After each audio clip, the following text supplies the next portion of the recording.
Bismillahirrahmanirrahim. Assalamualaikum warahmatullahi wabarakatuh. Waalaikumsalam warahmatullahi wabarakatuh. Alhamdulillahi rabbil alamin. Wassalatu wassalamu ala ashrafil anbiya'i wal mursalin wa ala alihi wa sahbihi ajma'in. Amma ba'du. Alhamdulillah, apa kabar para pelajar yang dirahmati Allah Subhanahu wa taala? Sehat? Jadi kali pertama jangan kita lupa bersyukur kepada Allah Subhanahu wa taala. Karena Allah Subhanahu wa taala telah memberikan kita kesempatan untuk berkumpul, untuk kita belajar tentang ilmu-ilmunya Allah. Kedua kalinya salawat serta salam ke atas junjungan besar kita Nabi Muhammad sallallahu alaihi wasallam. Jadi insyaallah pada kesempatan kali ini saya akan memberikan sedikit nasihat daripada para ulama untuk diri kita. Nasihat ini untuk apa? Untuk apa kita dengar nasihat ini?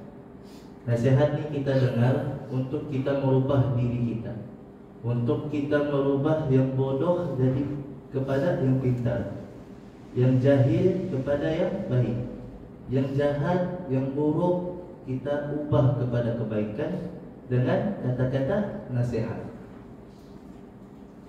Jadi para ulama telah menuliskan seperti yang tertulis di papan, wahdaril ujba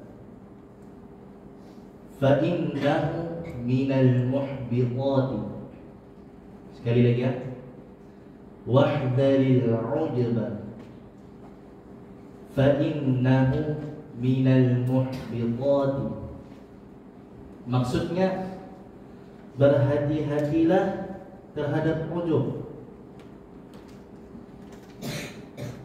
karena ujub ini bahagian dari yang menghancurkan. Menghancurkan apa? Ujub ini menghancurkan apa? Ujub ini menghancurkan amal-amal kita, amal baik kita. Itu adalah ujub.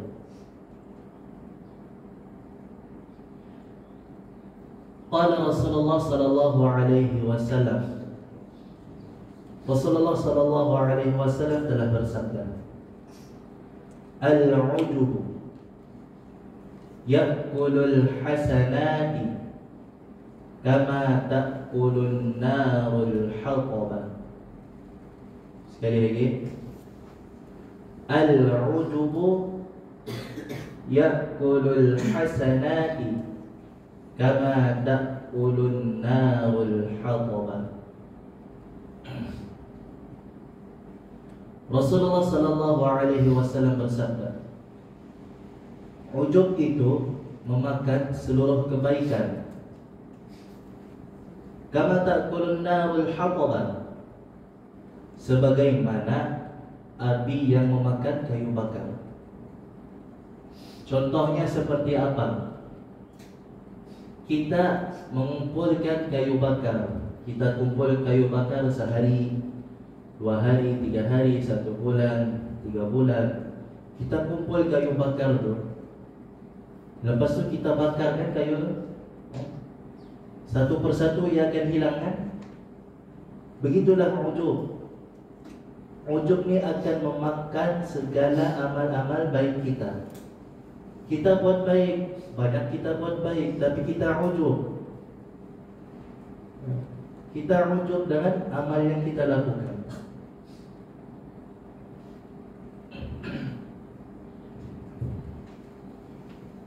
Wa qala aidan, dan dikatakan juga pada hadis yang lain, qala Rasulullah sallallahu alaihi wasallam, thalathun muhlikatun. Ulang, thalathun muhlikatun. 3 perkara yang menghancurkan. Menghancurkan apa? 3 perkara yang menghancurkan amal.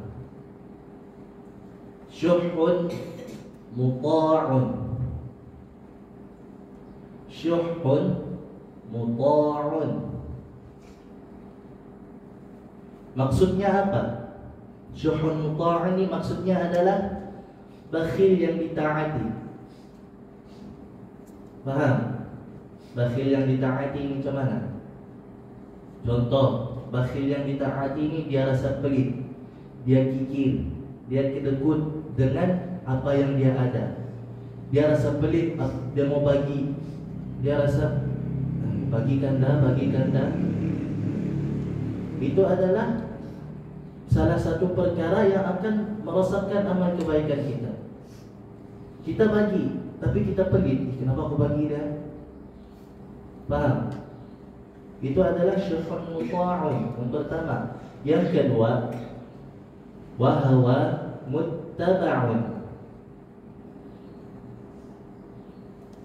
Wahawa muttaba'un. Yang keduanya apa? Selalu mengikuti hawa nafsu. Wahawa muttaba'un, selalu mengikuti hawa nafsu. Seperti apa? Selalu mengikuti hawa nafsu ni ibarat dikatakan yang enak-enak saja dia mau, yang sedap-sedap saja dia mau, yang dah sedap dia tak mau. Sebab dia ikut hawa nafsu dia. Nafsu dia mengatakan aku mau yang ini sebab benda ni sedap. Dia ikut hawa nafsu dia tu. Tapi sebenarnya benda tu buruk untuk dirinya. Seperti macam mana dia mengikuti hawa nafsunya ni. Hawa nafsu dia mengatakan aku mau minum arak lah, aku mau minum khamar, sebab benda tu memabukkan, benda tu menghilangkan stres. Jadi dia ikut hawa nafsu dia tu sebab dia tahu benda tu enak. Tapi dia nak tahu kesudahannya macam mana. Di dunia dia akan merasakan kenyamanan, di dunia dia akan merasakan keenakan, di dunia dia akan merasakan kebahagiaan. Tapi di akhirat kelak dia akan merasakan keseksaannya Allah Subhanahu wa ta'ala. Paham? Itu wahawa muttaba'un, mengikuti, selalu mengikuti hawa nafsu. Jadi kita mesti apa? Menjauhi hawa nafsu ni. Karena apa? Hawa nafsu ni mengarahkan ke arah keburukan, ke arah kejahatan. Dia bukan mengarahkan kepada kebaikan. Mungkin ada hawa nafsu yang mengarahkan kepada kebaikan. Contoh, kita bangun awal untuk tahajud, kita lawan hawa nafsu kita. Mungkin kita sudah terbiasa dengan tahajud sebab nafsu kita mau tahajud. Itu orang-orang yang soleh, orang-orang terdahulu. Orang-orang sekarang ni nafsunya apa? Nafsu sasana. Dia mau yang enak-enak. Contoh, tidur malam sampai jam 8 pagi, jam 9 pagi enak. Dia ikut nafsu. Subuh dia tinggalkan. Biarlah subuh tu bukannya penting pun, bukannya penting baginya di dunia, tapi di akhirat kelak apa yang kita mau jawab dengan Allah Subhanahu wa ta'ala. Pada masanya apa kau lakukan wahai fulan? Aku tidur ya Allah. Kena seksa. Bukankah aku mengatakan engkau di dunia ini diciptakan untuk apa? Melakukan ibadah kepadaku. Tapi kenapa kita langgar? Di sana kita koreksi diri kita sendiri. Dan yang ketiga adalah wa i'jabul mar'i bi nafsi. Wa i'jabul mar'i bi nafsihi. Yang ketiga ni ujub, rasa bangga seseorang kepada dirinya sendiri. Di sini kita mesti berhati-hati. Sangat-sangat kita mesti perhatikan dengan rasa ujub ni. Karena apa? Rasulullah mengatakan lagi tadi, ujub ni akan memakan seluruh kebaikan. Jadi kita mesti berhati-hati. Contoh dia rasa bangga diri ni macam mana? Aku ni handsome lah, bangganya Allah. Dia tengok orang jelek kan, dia tengok orang bidak-bidak mukanya kan. Muka apa bidak, apa handsome. Nah, ujub sudah di sana.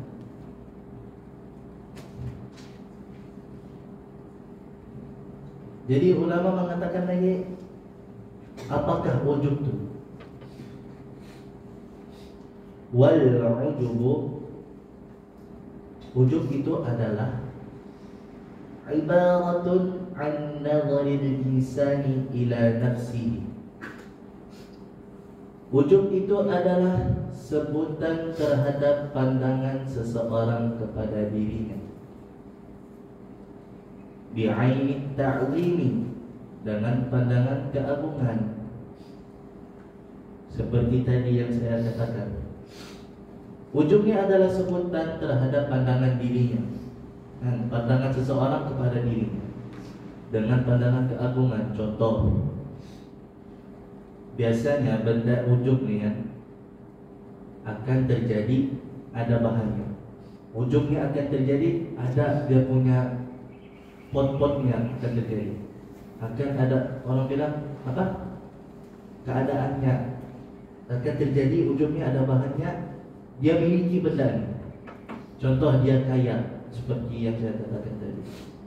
Dia handsome, lepas tu dia berilmu, dia gagah, semua harta di dunia dimiliki.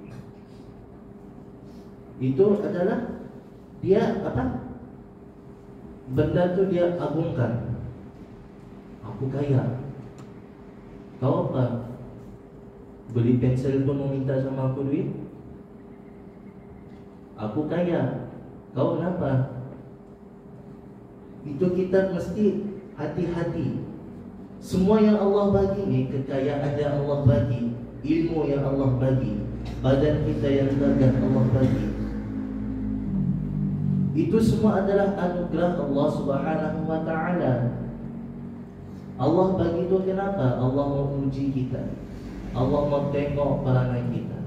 Adakah kita bersyukur ataupun kita kufur?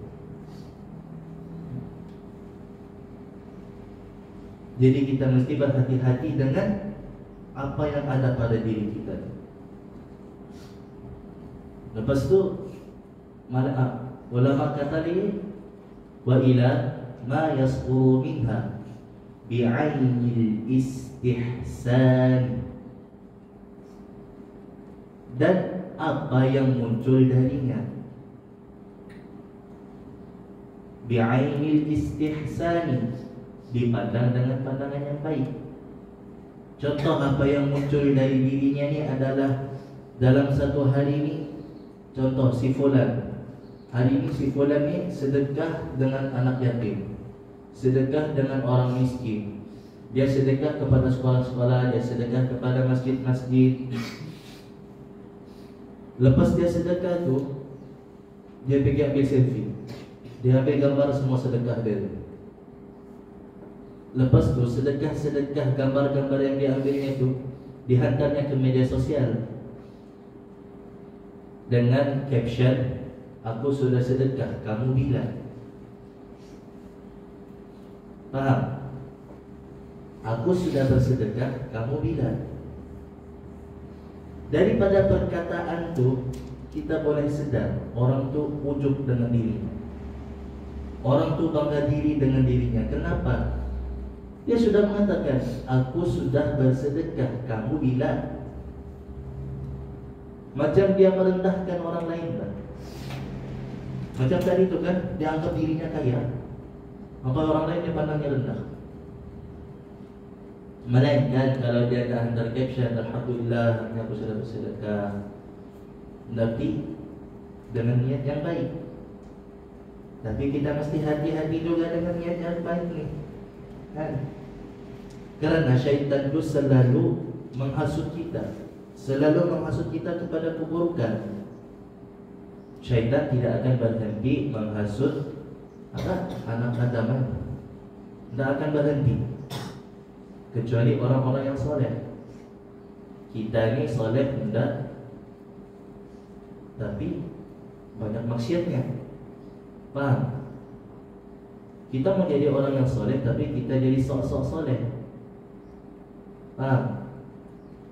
Kita di luar sana kita, contoh kita ini berilmuan, kita ada ilmu agama. Orang di luar sana pakaian macam mana, mahal lagi ayam di kedai daripada paha ayam di kedai daripada paha-paha di luar. Mahal lagi. Kita tengok, mahal lah paha ayam di kedai daripada paha ayam. Tengok aku tutup aurat. Dia nak pandang. Ya aku ni calon-calon surga sudah. Ada sudah tiket aku masuk surga. Dia ada sudah tiket masuk neraka.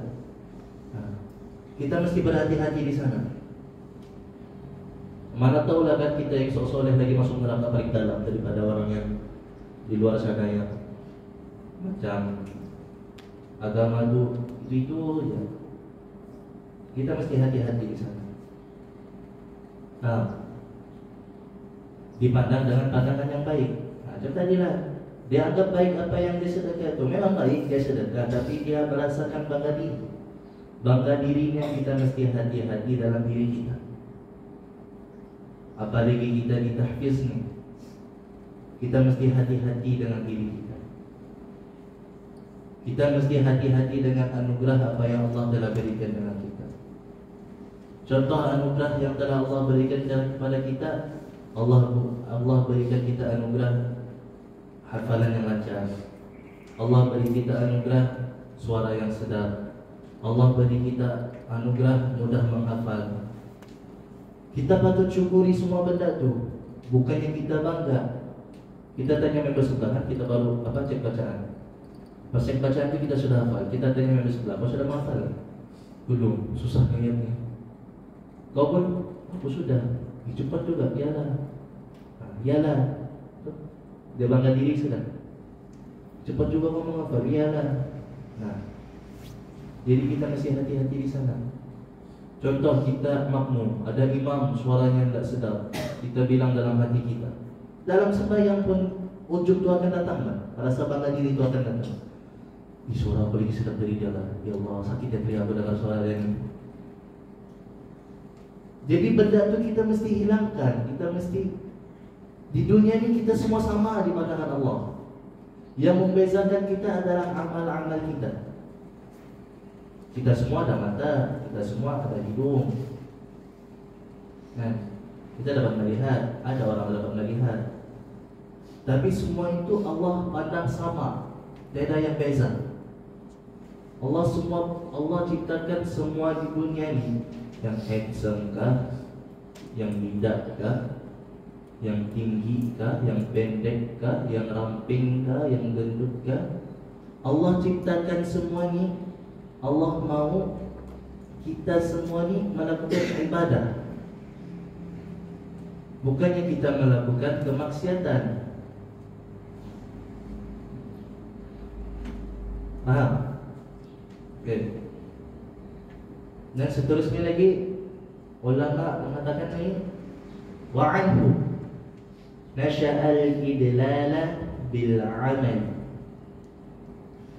Dan atasnya nyani apa? Atas ujub tu nasya'al idlala, akan menumbuhkan perasaan bangga bil amal, terhadap amal.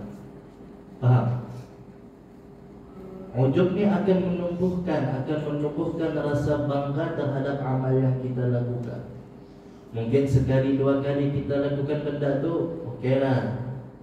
Teruskan lagi. Syaitan makin lama, kau patut bangga diri, kau patut bangga diri. Kita nak dengar, tapi hati kita tu, patutnya aku bangga diri lah, sebab aku boleh sedekah sudah. Ada kawan aku tu miskin set, dah ada duit, dah dia dapat sedekah. Dah lah berjalan pahalanya. Kalau pahala aku berjalan, sebab aku beramal selalu. Dia bangga dengan apa yang dia amalkan, dengan apa yang dia lakukan. Lepas tu ulama katakan lagi, watta'aluma 'alan nasi. Apa maksud dia watta'aluma 'alan nasi? Dia minta diagung-agungkan oleh orang lain.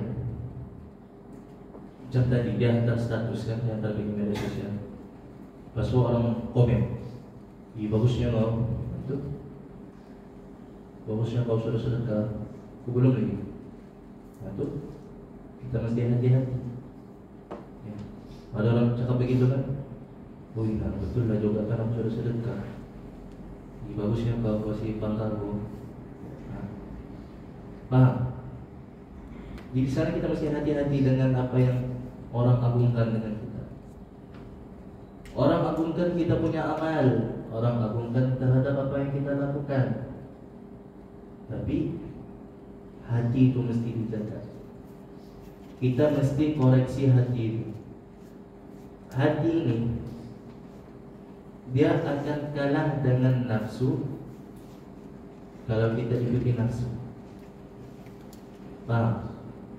Dia akan menang melawan nafsu ketika dia dapat mengalahkan nafsu. Contoh, ulama kata lagi dalam kitab ni, waridha 'anil nafsi, dan ridha dengan nafsu. Macam tadi tu yang saya bilang, jika dia mengikuti nafsu, maka dia akan kalah dengan nafsu. Tapi jika dia dapat mengalahkan nafsu tu, dia akan menang melawan nafsu. Contoh dia redha dengan nafsu ni kan, macam tadi yang first dia bilang. First tadi nafsu dia suruh minum arak, minum khamar, buat zina, buat maksiat. Dia redha dengan nafsu yang dia mau tu. Kita mesti hati-hati. Hati-hati. Walaupun kata ini singkat, dua kata saja. Hati-hati. Tapi hati-hati ini amat besar maknanya. Hati-hati ini akan membawa kepada kebaikan. Saya bilang kan, hati-hati kamu kalau berjalan, hati-hati kamu kalau ke sana. Nanti ibu bapa bilang sama kita, kamu belajar di sana bagus-bagus, hati-hati kamu belajar. Jangan cepat-cepat, nanti apa-apa jadi, siapa yang susah. Hati-hati. Dua kata saja. Jika kita dapat amalkan, insya Allah baik hidup kita. Tapi kita dah hati-hati. Contohlah kan, kita main futsal. Kita dah hati-hati main futsal. Cedera tak diri kita? Cedera tak? Cedera kan? Contohnya sakit kaki lah. Kombom sudah tu kalau orang main futsal, kalau dah hati-hati sakit kaki. Tidak pun berdarah kaki dah, tidak pun patah kaki dah. Kenapa? Dia hati-hati. Tapi sekiranya dia hati-hati dalam bermain, insya-Allah dirinya akan baik. Lepas tu dengan ujuk ni kan, alim ulama mengatakan ada orang kan, aib dia sendiri dia rasa tertutup, tapi aib orang lain nampak, dia nampak terbuka aib orang. Aib dia sendiri dia rasa tertutup ni macam mana dengan nafsu dia? Dia minum khamar, dia berzina, dia buat maksiat, tanpa dia sedari. Dia rasa aib dia tertutup, tapi Allah nampak. Walaupun tiada siapa yang nampak, tapi Allah nampak apa yang kita lakukan. Allah tidak tidur, Allah tidak buta, Allah tidak tuli. Allah Maha mendengar, Allah Maha melihat apa yang kita lakukan. Betul apa tidak? Jadi insyaAllah ini jalan kesempatan pada kali ini, nasihat pada kali ini. Mudah-mudahan kita dapat amalkan dengan apa yang alim ulama telah ajar kepada kita. Dengan Rasulullah sallallahu alaihi wasallam yang hadis tadi itu kita dapat amalkan insyaallah. Jadi apa yang baik itu datang daripada Allah Subhanahu wa taala, dan apa yang buruk itu datang daripada yang bercakap sendiri ini. Jika ada salah kata mohon dimaafkan. Wabillahi taufiq wal hidayah. Assalamualaikum warahmatullahi wabarakatuh.